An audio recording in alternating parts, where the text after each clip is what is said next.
had several disturbances happening at the same time. We're a bit short-handed. Hey, man, that's the Alaska thing, man. Alaskan chaos pushes the limits. We just got a report that somebody just drove through the front of the building. And troopers must push back. Here you go, officer. Here you go. It's no mess. Lay your business. A family feud in the backwoods. One brother's tearing up the house, punching holes in the wall. They're now threatening to death each Turns life-threatening for everyone. brother sitting at when troopers get there. They'll be a homicide. Oh my goodness. When the bloody burglar decides to take a nap. He came in the kitchen window and had to climb over the kitchen sink. Okay. And they tried for... Troopers provide the wake-up call. Hey, what's your name? And a housemate on a rampage This her husband who was being beaten up by their sushi shop. gets served raw justice. We got one trooper on scene. They just radioed that they deployed their taser. This is Alaska State Troopers. Hey, turn around, turn around, turn around, turn around, turn around.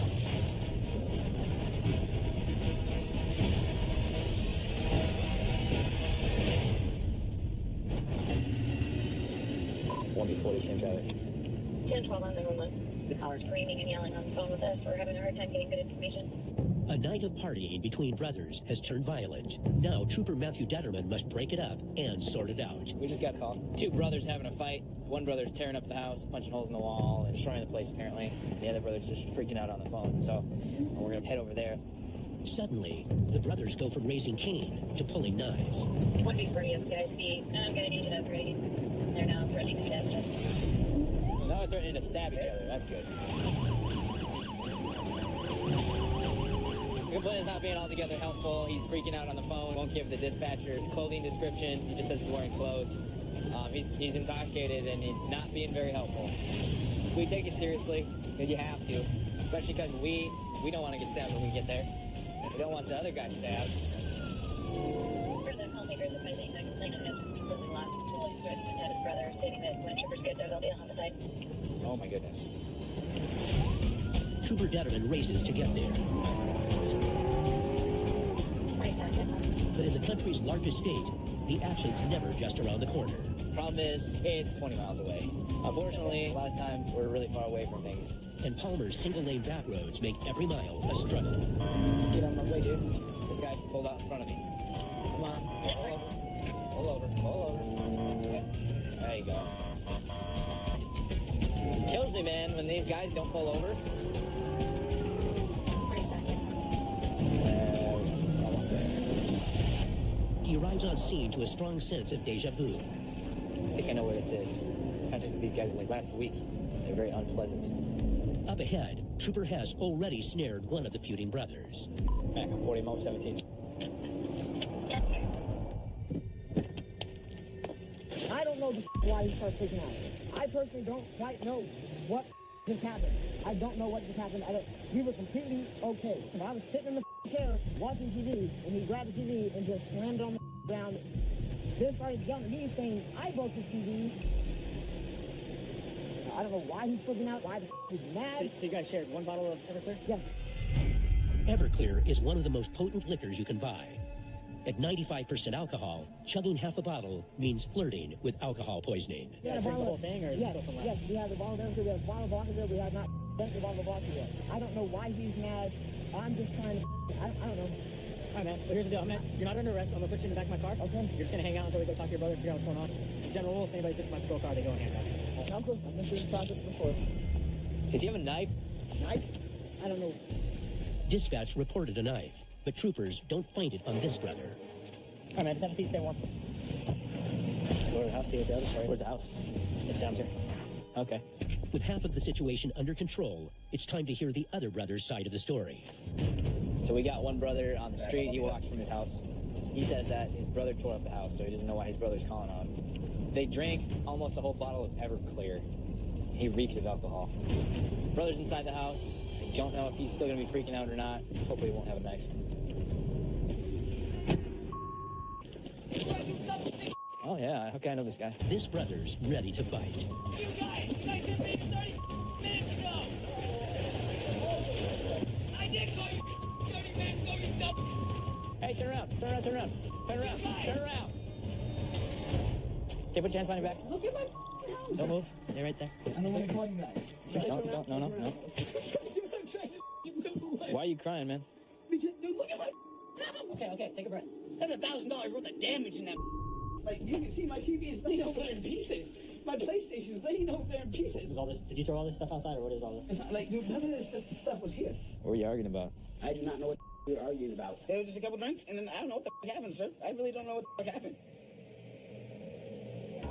The brothers point the finger at each other, making it impossible for troopers to determine who's at fault. Hey, sit tight for a second, Trooper. It is messed up. Yeah, they definitely destroyed the inside of that house. They destroyed a television, punched a hole this big in one of the doors. All the cupboards are tore up, couches moved, stuff's flipped over. Messed it up pretty good. I'm gonna try to get a brack on this guy before anything happens, before we make a decision on if he's going to jail or who's going to jail. Just trying to see where you're at here. Jetterman gives the man a breathalyzer to see how drunk he is. Keep going, keep going, keep going, keep going. There we go. And he blows a .166. If the man had been driving, he'd be twice the legal limit. I think the last time I talked to you was last Sunday, wasn't it? Yeah, it was. Right. How come you drink on Sundays? You don't know? Just every Sunday? And then everything gets tore up? I guess. Oh, you want this to end? He can go where he needs to go, sit away from me. I'm probably just gonna go watch a movie. Yeah, go to sleep. I don't think you're gonna watch a movie. All right, man. Well, have a better night, all right? 10-4, 1060. Troopers send this misbehaving brother to bed with no TV and a disorderly conduct warning, and offer the other brother a lift so he can go cool off. We're gonna drive you to Palmer. I don't want to be driving. I don't want to ride. I don't want to ride. I'll walk on my own. I want out the Hey, man, chill. I'm starting to get pissed. chill He out. crashed his house. He tear his up. That's all right with me. Let him do him. Yeah. Let me out these cuffs. I'll walk on my own. Stop. Here's the deal. We're gonna let you go. Okay? Stop. Okay. Don't say anything right now. Come on out, man. You go. Let me out my cuffs. Cops. You get stupid when you get out of I class? don't care, You know man. what I happens, don't care. I can go back to my residence all I want. You're just gonna go back and cause a disturbance with your drunk brother. Why can't I go back to my house? Because I said so. Oh, because you said so? Who are you to say so? Who am I? Who are you? Nothing but a human with a badge on. You ain't nobody but a person. All right, you're under arrest for disorderly. All right. There we go. We got a reason to go to jail. I ain't done nothing. I tried to help you out, man. I just want to know what I done. You want to follow me? Yeah. Oh, yeah. I'll bring it. I'll go. He's gonna try to kick your window out. If he does, let's hobble him. We told him he needed to leave. This guy is freaking out, saying that he's gonna go straight back. What did I do? Yeah, we tried to help him. We tried to calm him down, tried to bring him anywhere else. But he wasn't having that. The place was destroyed. I'm pretty sure that they'll probably be evicted. It's going to be a long night, battling both man and Mother Nature. It is very windy out right now. I'm guessing probably 60, 70 mile an hour wind gusts right now. And the results are alarming. Just pushing doors open, setting off everybody's alarms. What better time for a burglar to go out and break into a building than when alarms are going off? And some criminals are just looking to get out of the cold. Mac on 41, go ahead. Tonight, I was just playing it, just got home, noticed their window broken and there is someone sleeping on the couch. No idea who that someone is. Maybe that you can see blood in the residence where the male climbed in through the window. Sounds pretty suspicious. This call takes Trooper Viator to the far reaches of his patrol area, where public services are few and residents typically fend for themselves. You know, the people out there tend to be pretty self-reliant. Don't really get a whole lot of calls from the occupants that live there. But when we do get calls, it's usually serious stuff. Troopers meet the frightened residents down the road, a safe distance from their house and the sleeping perp. How's it going? I talked to you on the phone. Yep. We made a quick exit. All covered up with a sheet. He came in the kitchen window and had to climb over the kitchen sink. Okay. And they tried. All right, let's go check him out. I mean, if this guy is a little crazy, and apparently there's blood from when the guy like crawled through the window, so that tells me that he's got issues. Usually people don't just break into a house to sleep on the couch.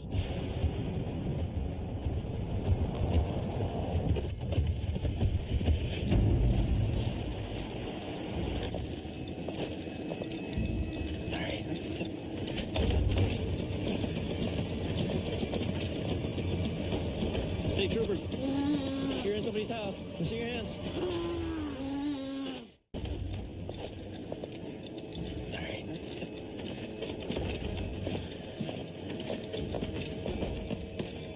State troopers, you're in somebody's house. Let me see your hands. Let me see your hands.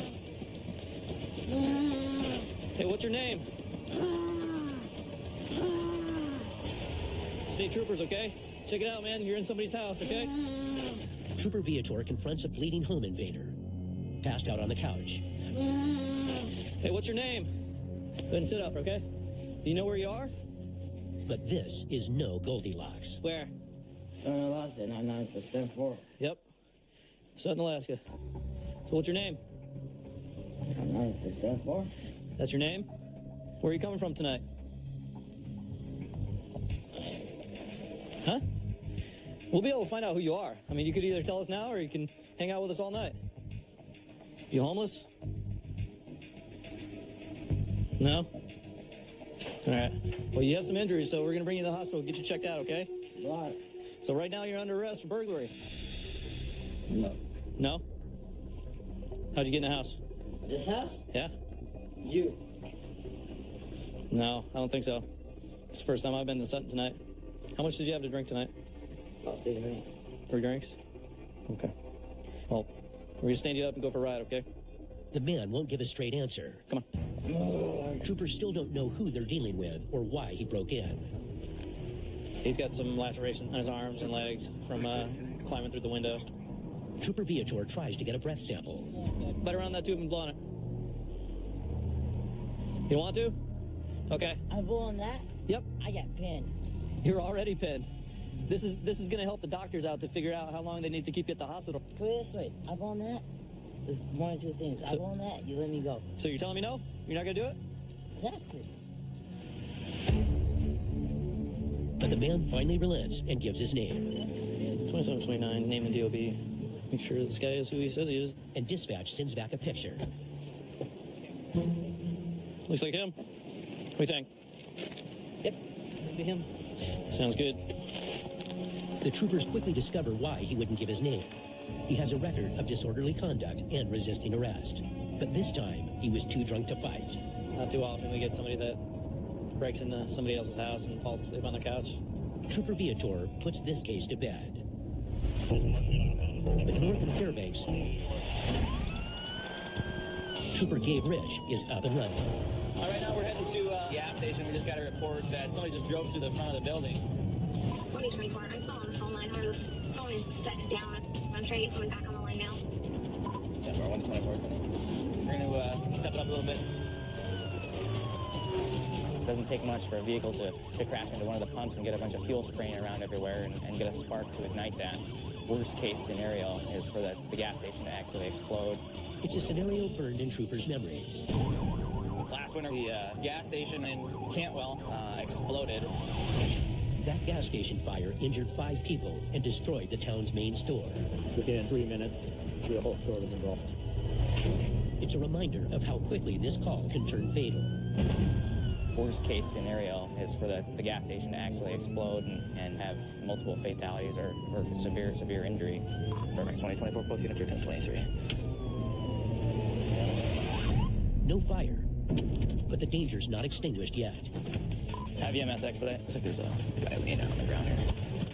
224. First on scene, Trooper Rich must quickly assess the situation. Who's injured and how badly? Hey, how we doing, bud? Just stay real still for me, okay? Any problems with your neck or anything like that? No, I don't think so. No? Okay. This man's stable, but the others inside may not be so lucky. The wall directly behind the cashiers of the store. They were standing behind their desk there. Hey, boss. Everybody that was in the store okay? Nobody injured in there? There's a lot of pretty extensive damage to the store here. The wall directly behind the cashiers of the store. They were standing behind their desk there. Hey, boss. Everybody that was in the store okay? Nobody injured in there? Okay. Trooper Rich pieces together the aftermath of a horrific car crash at a Fairbanks gas station. So what happened?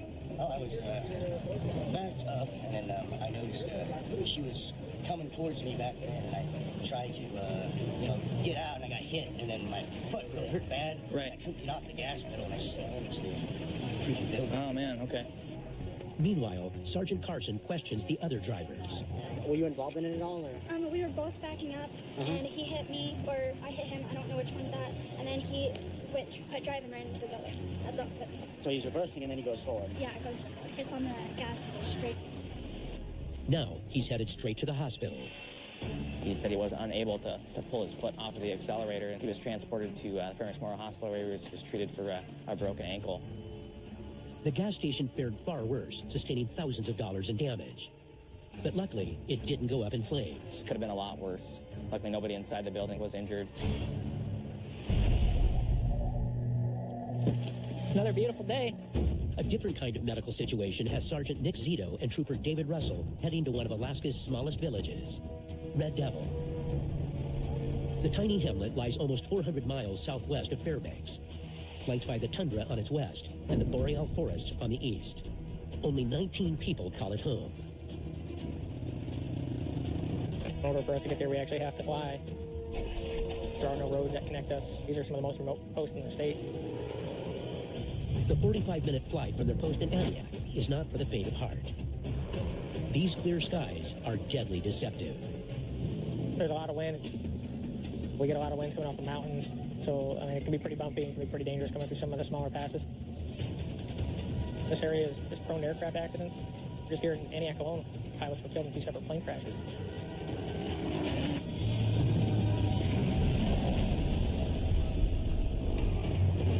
In a place this remote, everyday living comes at a price.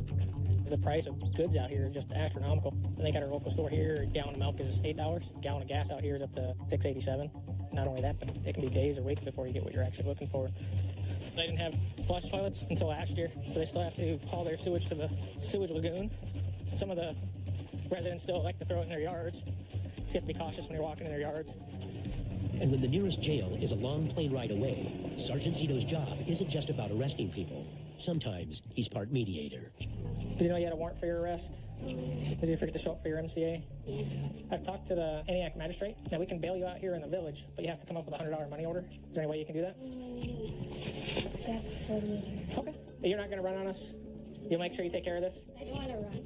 One call, you might have spent 10 hours between the investigation and just prisoner transport, which other places just really don't have to contend with that. How's it going? Good.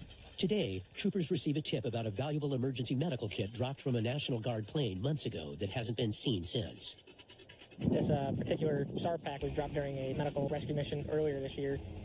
We have information that somebody was bragging in town that they had recovered it. They're saying that they actually stole it. Now they've hidden it underneath their house. You still living there, though? The one at the red house?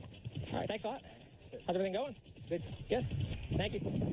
Red Devil has no hospital, so the medical kit can save a villager's life. They're extremely expensive, $15,000, $20,000. Depending on the gear that's in them, they can have radios, survival equipment, emergency medical equipment, drugs, and everything else that goes along with that. But if it's stolen, lives are at risk. Most communities in the lower 48, you can call 911 and an ambulance is going to come pick you up. Here in Alaska, particularly Red Devil, it's 45 minutes to an hour plane ride. Up here, people value their seclusion, so the troopers ready themselves for a less than welcoming reception. Get. Hello? Hello? Hi. How you doing? Is home? No, he's not. Okay. He's up the river logging. Is he? Yeah, he's going to be back in a few days. We heard that he found a search and rescue bundle that belonged to the state. Do you know where that's at right now? No. She might not, but the tipster told troopers the stolen pack is in the basement. They asked if they could take a look. Inside, payday.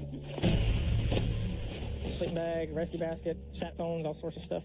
This right here is an AED, spare battery. The spare battery didn't have a good time when it fell. And the parachute didn't even open. Now Trooper Zito must make sure all the drugs are accounted for. This is a drug kit. It's got morphine and all sorts of drugs in it. Just wanted to see, really out here, just kind of want to make sure nobody borrowed anything or took anything. Narcotics like these go for top dollar on the black market. Surprisingly, they're all there. Sergeant Zito got what he came for, but he'll have to fly back in a few days to get his suspect. This kit will be secured in Antioch until the National Guard can either come out and get it, or next time we're in town, we'll bring it to them in town. I'll do my circle the whole way around the plane. When you're in the village, it's really important. Someone could mess with it, someone who has an axe to grind, someone who's not very happy about troopers. There you go. All clear. They're ready for the 45-minute bumpy ride back to their post in Antioch. I'm glad we got that drug hit.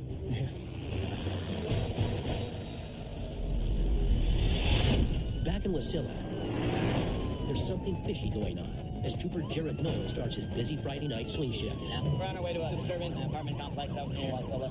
Reported there were 7 people in the apartment. Her husband who was being beaten up by their sushi shop. Never had that one before. Trooper Knoll races to a reported assault in progress. At the time, we don't know if it involves weapons or not. There's over 7 people in there all fighting, so it could be a pretty dangerous situation for whoever gets there first if backup's still a long ways out. The first trooper's already on scene, confronting a violent mob alone. He definitely needs backup. We got one trooper on scene. They just radioed that they deployed their taser. That's all that they've radioed so far, so we don't know what else is going on. We're trying to get there as quick as we can.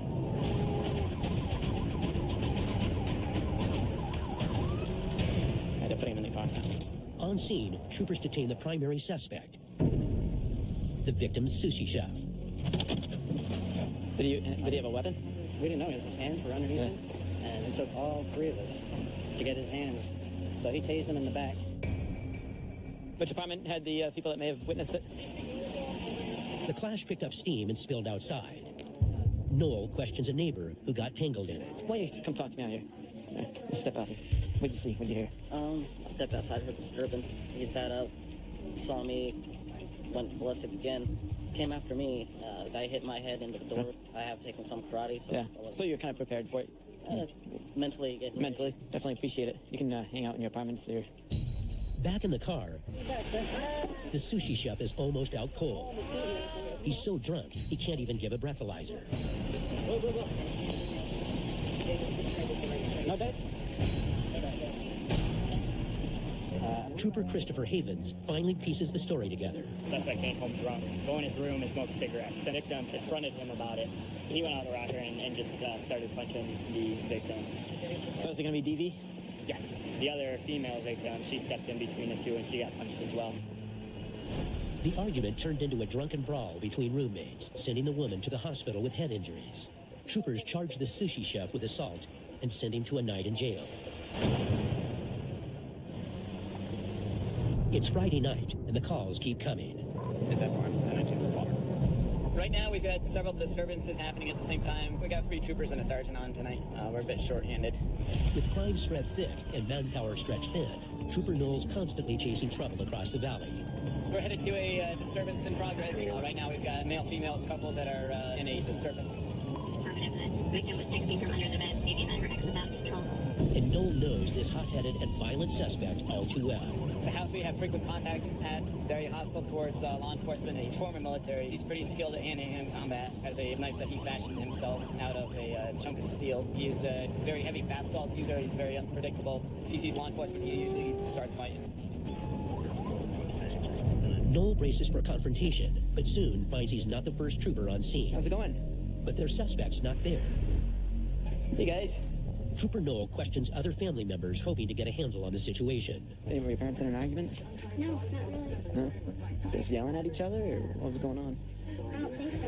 They're probably in the cabin right now. I don't really know. Okay. We're gonna clear. He's all over the place. We're gonna go contact the suspect at a different house now. The suspect is gone, but not the danger. Troopers head to a different spot where the man is known to hang out. So he's locked in there by himself? We're gonna try to sneak up and surprise arrest him. Their best bet is to corner him. State troopers, come to the door. Hello, state troopers! State troopers! No answer. Here on the counter, we found several empty 40-ounce beer containers. Looks like they just missed him. You know, he's a very unpredictable person, especially when he's drinking alcohol. He's unstable. He's drunk, violent, angry, and on the loose. Troopers urgently need to round him up. Suddenly, he shows up at his house with Trooper Phillips hot on his trail. Phillips requests immediate backup. And when another trooper saying expedite, get there as quickly as you can. You hear that kind of stuff, you don't quite know what to expect. But Troopers Phillips and Anderson have it under control. He showed back up, booted in the door, got in another argument with a female. Yeah, anything on you know about? You're a trespasser or you're not here.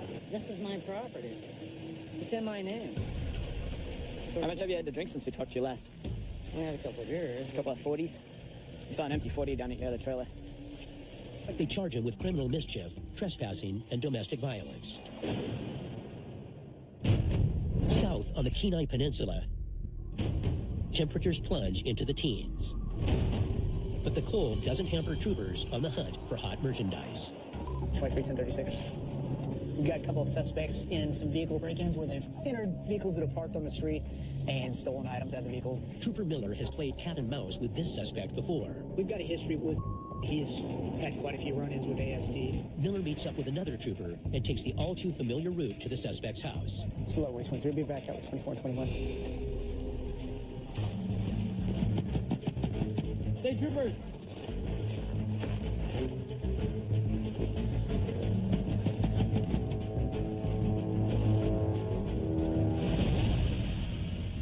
There's no sign of him. But then suddenly, Here we go, right here, Paul. the suspect's vehicle rolls in. Hey! Hey! And it won't stop. Hey! Slow, way 23. We'll be out with. Hey! Hey! Slow, way 23. We'll be out with. Hey! Hey! Come here. Gotta talk to you real quick. Whose vehicle is this? This is my vehicle. Your vehicle? Troopers on a manhunt confront a suspected thief. We're being accused of robbing multiple whatevers. Okay. Well, I can make this real easy. Good, please do, because I'm really stressed out now, I guess. How come your car was spotted at 6 o'clock in the morning off Madam Music? That's a lie. That's not, that's impossible. spotted that car. That's impossible. Yeah, I spotted that car. That's impossible. So where were you earlier this morning? Sleeping. Sleeping? Yeah. Okay. The suspects deny everything and agree to a vehicle search. All right, has anybody else been in this vehicle besides you recently? How long? Well, the last 12 hours. Did you use it today? Okay. Now, is there anything in here that's going to concern me? If there is, this is the time to tell me about it. I don't think so. So no weapons? No. No drugs, including marijuana or prescriptions? No. And no stolen property? No. None at all? No, none at all. Okay. But Trooper Miller isn't convinced. How long have you had your car stereo in here? At least a month and a half. Where are all these little speakers and stuff here from? That's stuff. It's all stuff? He builds a lot of custom stereos for people. Right. What are the bolt cutters for? Seriously? Yeah, I'm curious. They're just tools that I've had. Like, I don't know. Okay. I have a lot of tools. We can sit back inside.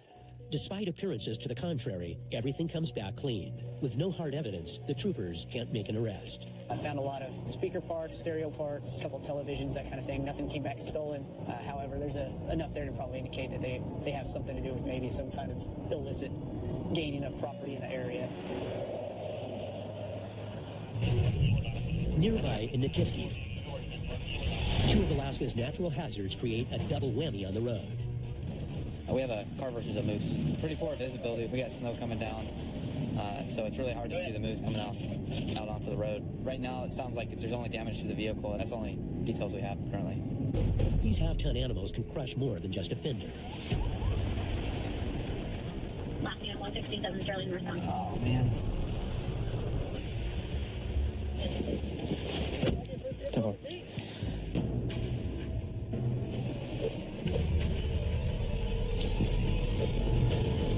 Evening. Hi. How you doing? You okay?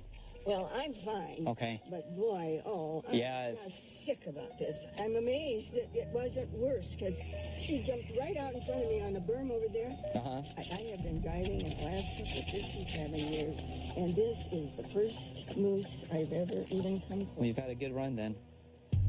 A lot of these accidents happen close to home, and people get really used to going back and forth, and they know the roadway, so even though they know the roads, people need to pay attention close. I don't think this is drivable. Get out of here now, right? Yeah, did you just stop to help her out? Okay, I appreciate it. Yeah, some pretty good damage. Yeah, I don't have a gun with me. I would have killed the thing for you. No problem. I'm going to go back and take care of it. I appreciate you stopping, though. Hey, man, that's the last good thing, man. Yeah, thanks, man. You have a good night, lady. The driver's uninjured, but the moose isn't as lucky. The moose looks like it's probably going to have to be put down. I don't like to put these animals down. They're such a neat animal, so it really stinks, but I don't like to see them suffer either. Its legs appear broken, so Trooper Wilson makes the tough call.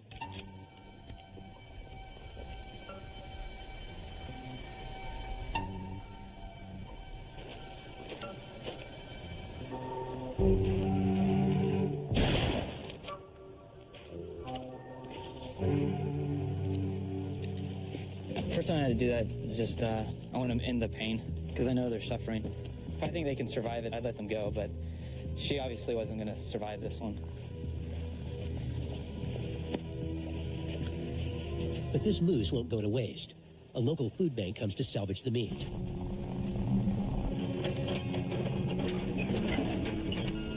And the woman gets a free ride in the back of a cop car. It's a big step. Oh, this is tight. It is a tight fit, huh? Yes. You've never been in the back of one? No. Oh, well, that's good. I've never been in the back of one either. 350 miles west, in the remote frontier post of Bethel, winter's grasp has yet to take hold. Weather is nice. They've got an awful lot going on out here in these villages. Today, Trooper Ted Nordgarten is heading to the remote western village of Akiak to investigate a common crime. A group of thieves have burglarized and vandalized the school. We get a rash of these events, burglaries at different buildings and facilities. I've probably been to 5 or 6 of these in the last week in different villages. Out here on Alaska's isolated Yukon Delta, outfitting a school takes money, and a burglary can have a lasting impact on the community. Troopers! As best as you guys can determine, they got in through this door? Yeah. We noticed all these antlers all over the wall, and we don't think they were there before.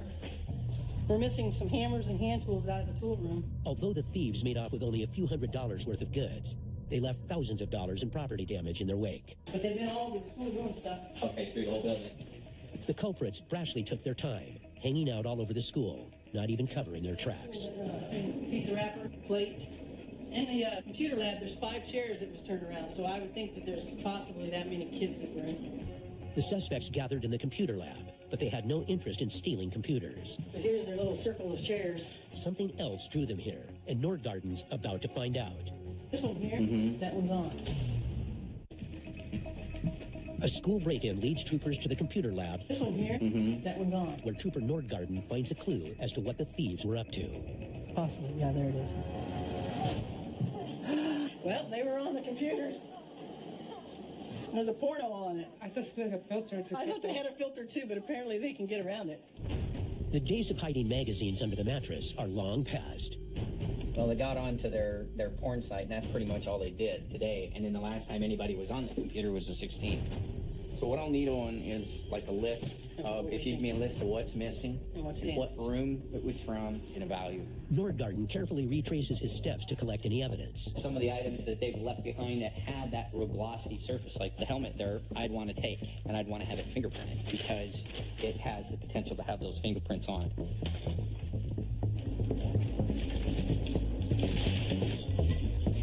Right here. What's that? The moment of truth. The school's video security system. Is it on? At some point this past school year, it quit. It's a bummer. He'll send the evidence to the crime lab. But Nordgarten has a good idea whose prints will turn up. Well, kids, young guys, obviously the subject matter on the computer kind of tells us that. For these kids, sneaking porn is the least of their worries. The damage they caused adds up to a felony charge. The thing to remember out here is to replace that window with the security glass that has the wire in it. That's probably a $500 piece of glass, where it's probably $100 back in lower 48. A simple burglary turns into a pretty big deal.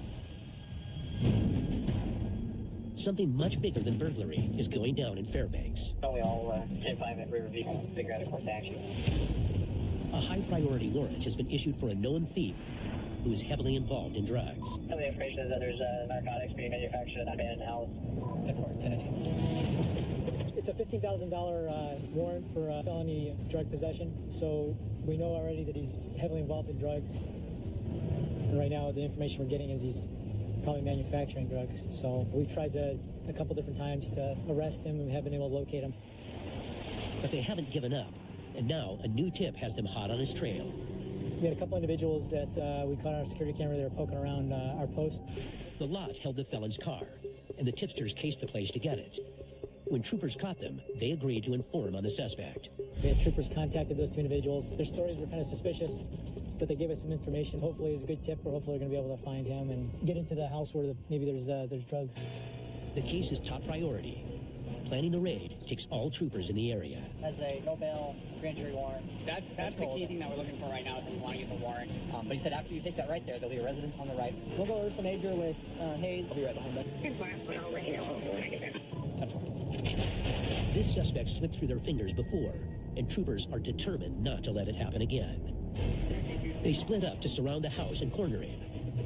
If all goes well, they'll take him by surprise and avoid bloodshed. We know he has drug use in his history.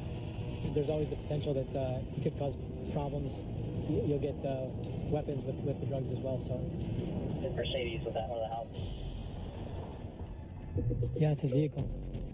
The dealer's car is a good sign he's here. A team of troopers fan out to cover the front, while Trooper Zeisel and his canine partner Argo set up behind the property. This suspect has nowhere to run. Argo will see to that. 3319, what's your 20? Ryan. It's F4. State troopers, we got you surrounded. Come on out. State troopers, you might as well come on out. We know you're here. We got multiple units. Troopers nab one suspect, but he's not their man. If I get poked, I'm mad. They still can't find their target. They fear he was tipped off and fled. But not so fast. We got voices in the garage. He couldn't run, so he's trying to hide. Come out. State troopers. You need to come out right now. Come on. We just heard you down there, so come out. Come out. The suspect wedged himself into a tiny crawl space and won't give himself up. If you don't come out, we're going to send in a canine. I've got a canine. I'll bring him in. You don't want it to end that way. Troopers want this dealer off the streets. It's time to go after him. I got him. You can keep him. You keep covered. I got him. Roll over on your stomach. Roll over on your stomach. Roll over your stomach. Put your head down there. There you go. Just like that. Let your hands go. Let your hands go. Let your hands go. Sure, ranks 2019. We've got 1080. Do I look like a movie star to you guys? Really? Nice. Maybe I'll get rich and get out of jail, yeah? What is this? What is this? Wallet. For this felon, the road ends at the Fairbanks Correctional Center, where he's held on a $15,000 bond. Thought he could hide from us. We were able to find him and take him to jail.